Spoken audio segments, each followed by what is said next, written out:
There has been this image in my life that keeps resurfacing in my mind. I went to this one-time photography class, probably in the 5th grade, and the teacher asked me, "What do you notice about this picture?" Or "What would you change about this picture, rather?"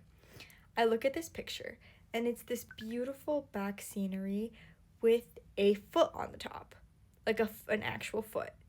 And I was like, being the person that I am, I said I would get rid of the foot because it's taking away from the beautiful scenery in the background. And obviously that was the wrong answer. The teacher said, "Oh," and went to the next person who said that the foot added so much interest in the picture and had them thinking about something besides just a scenic background that could be what every other picture has. And I remember at the moment being so embarrassed about my answer, thinking, why did I have to say that? Why do I think like this? Why couldn't I have just thought that it was interesting as well? And I recently noticed that this is kind of my mindset going into life.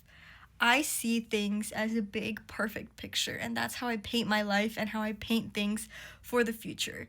And any little obstacle or little item that comes in the way that takes away from my beautiful painted picture in my mind starts bothering me. And if you're anything like me and you also would have said that the foot was in the way of the scenic background, I want you to take this video and try to think for a second, why? Isn't the foot so interesting in the sense that you think, how did the foot even get there? Is someone flying in the air? There's so much beyond just what we see in a scenic background or a scenic picture.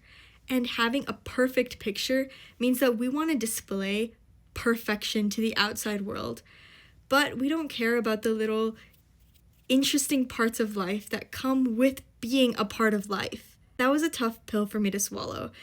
This story has been resurfacing in my mind because I think it's the perfect representation of how I view life, and I only recently realized that it's something I want to change about myself. Let's add a lot of objects to our beautiful scenic pictures and make our lives more interesting to the outside eye, but also to ourselves, and be our most authentic selves without feeling that we need to put up any sort of front.